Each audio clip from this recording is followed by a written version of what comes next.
राधे राधे दोस्तों। हर नाम के पीछे कुछ न कुछ विशेष कारण व विशेषता होती है। ठीक उसी तरह पुराणों में वर्णित एक पर्वत है जिसका नाम है ऋष्यमुख पर्वत। तो कैसे पड़ा था उस पर्वत का नाम ऋष्यमुख? आइए दोस्तों हमारी इस वीडियो में जानते हैं। ऋष्यमुख पर्वत श्रेणियों के अंतर्गत अनेक पर्वत आते हैं। इनमें से एक पर्वत पर एक विशालकाय वानर निवास करता था। इस वानर का नाम ऋक्षराज था। जब किसी ने उस वानर से पूछा कि इस पर्वत का नाम ऋक्षमुख क्यों और किस प्रकार पड़ा है, तो उस वानर ने संपूर्ण बात को विस्तार पूर्वक बताया, जो इस प्रकार है। वानर ने बताया कि लंकाधिपति रावण ने कई ऋषियों को सताया था, तो उनके द्वारा सताए हुए समस्त ऋषि एक साथ एक जगह पर मूक अर्थात मौन होकर रावण का विरोध करने लगे। तब रावण ने जब विश्व को विजित करने के लिए उन पर्वत श्रेणियों से होकर निकला, तो उसने एक साथ लाखों की संख्या में ऋषियों को एक जगह एकत्र हुए देखकर पूछा कि इतने सारे महात्मा लोग यहाँ एकत्र होकर क्या कर रहे हैं?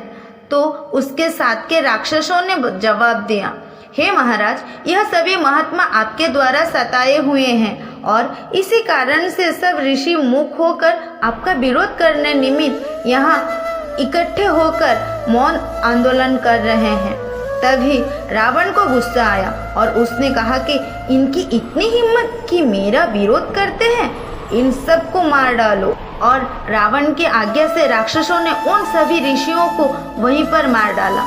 उन लाखों ऋषियों की मृत्यु के बाद उनकी अस्थियों के अवशेषों से यह पहाड़ बन गया, जिसके कारण इसका नाम ऋक्षमुख पर्वत पड़ गया। दोस्तों, आप जानते हैं बाली और सुग्रीव का जन्म कैसे हुआ था? हमने अभी आपको ऋक्षराज नामक एक वानर के बारे में बताया था।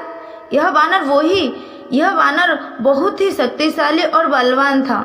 उस वानर को अपने बल पर बहुत घमंड था और वह इस घमंड में निर्भय होकर इधर उधर विचरण करता रहता था। ऋषिमुख पर्वत के नजदीक ही एक बड़ा ही सुंदर तालाब था और उस तालाब की एक विशेषता थी जो अद्भुत थी।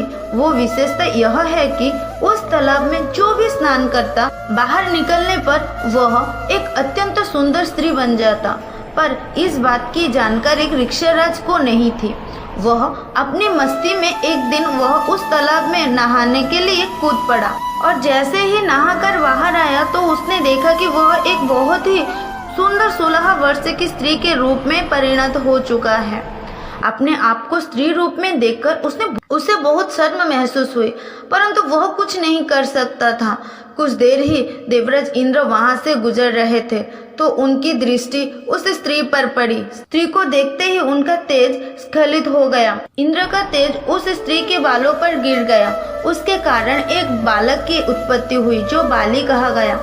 कुछ देर बाद जब सूर्योदय हुआ तो सूर्य की दृष्टि भी उस सुंदरी पर पड़ी और सूर्यदेव भी उस स्त्री की सुंदरता पर मोहित हो उठे, जिसके कारण उनका तेज भी स्खलित हो गया जो स्त्री की ग्रीवा पर पड़ा। उससे भी एक बालक जन्म हुआ जिसका नाम सुग्रीव पड़ा। इस तरह बाली और सुग्रीव दोनों ही सगे भाई थे। इन दोनों में बाली बड़ा था और इंद्र का पुत्र था और छोटा सूर्य का पुत्र सुग्रीव था। इन दोनों के नाम बालों पर तेज गिरने से बाली और ग्रीवा पर तेज गिरने से सुग्रीव पड़े थे। उन दोनों का पालन पोषण उसी स्त्री ने किया जो ऋक्षराज वानर से स्त्री में परिणत हुई थी। उसी ऋष्यमुख पर्वत को अपना निवास बनाया और फिर उनके साथ वहीं निवास करने लगे। तो दोस्तों, आपको इस अनोखी जानकारी को जानकर कैसा लगा कमेंट बॉक्स में ज़रूर बताइएगा और प्लीज़ मेरी वीडियो के एक लाइक और चैनल को सब्सक्राइब करिएगा।